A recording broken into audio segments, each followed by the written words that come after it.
AC favour చేసుకుని మంచిది.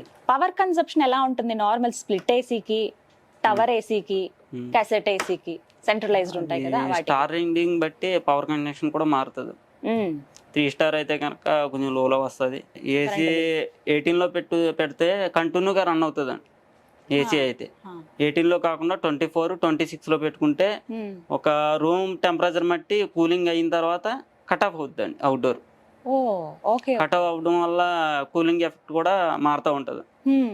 Cooling లోలో పడిన వెంటనే మీకు మళ్ళీ అవుట్డోర్ ఆన్ అవుతుందండి. ఆన్ అయ్యి కూలింగ్ ఎఫెక్ట్ వస్తుంది. ఇప్పుడు చాలా వరకు అలా ఇన్బిల్ట్ వచ్చేస్తున్నాయి కదా, మనమేమి సెపరేట్. నాన్ ఇన్వర్టర్ లో కూడా 24, 26లో పెట్టుకుంటే కట్ ఆఫ్ కంపల్సరీ అవుతుంది. సో కంపల్సరీ మెయింటైన్ చేయాల్సిన టెంపరేచర్ 18 అంటే మీకు రూమ్ మొత్తం కూల్ అవుతానే ఉంటది. కట్ ఆఫ్ అయితే అవ్వదండి. అవుట్డోర్ 24లో పెట్టుకుంటే మనకు రూమ్ టెంపరేచర్ ఎంత ఉందో అంత కూలింగ్ అయ్యి కట్ ఆఫ్ అవుతుంది. సో 24 degrees అనేది ఉండాలంటున్నారు మీరు, అంతేనా?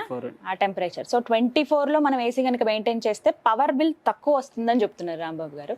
రైట్. ఇంకొకటి అదొకటి బయట వెదర్ కండిషన్ బట్టి కూడా మారుతూ ఉంటుందండి. కొన్నిసార్లు ఏం చేస్తూ ఉంటాం అంటే ఆన్ చేస్తాము, సరే బాగా చల్లగా అయిపోయిందని చెప్పి ఆఫ్ చేసి మళ్ళీ ఒక పావు గంట తర్వాత మళ్ళీ ఆన్ చేస్తాం. ఇలా కామన్ గా మనం చూసేదే, చల్లగా అయింది కదా కాసేపు మళ్ళీ వేడి అనిపిస్తుంది అని చెప్పి అలా ఆన్ ఆఫ్ చేస్తూ ఉంటారు. అలా చేయడం కరెక్టేనా అసలు? కాదండి. అలా ఆన్ ఆఫ్ చేయడం వల్ల పీసీబీ బోర్డుకి ఎఫెక్ట్ అండి.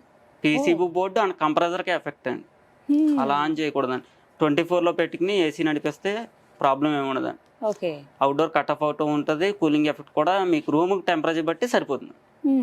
సో అలా ఆపి ఆన్ చేయడం అలా ఆన్ ఆఫ్ చేయడం మంచిది కాదండి. Okay fine. అండ్ ఇంకో కామన్ డౌట్ ఏంటంటే, నేను విన్నాను ఒక దగ్గర, ఇది ఎంతవరకు నిజమో మీరు చెప్పండి. ఏసీ ఉన్న రూమ్ లో బీరువా పెట్టొద్దు అని అంటారు, నిజమేనా? ఐరన్ కి సంబంధించింది ఏ వస్తువు ఉండదు.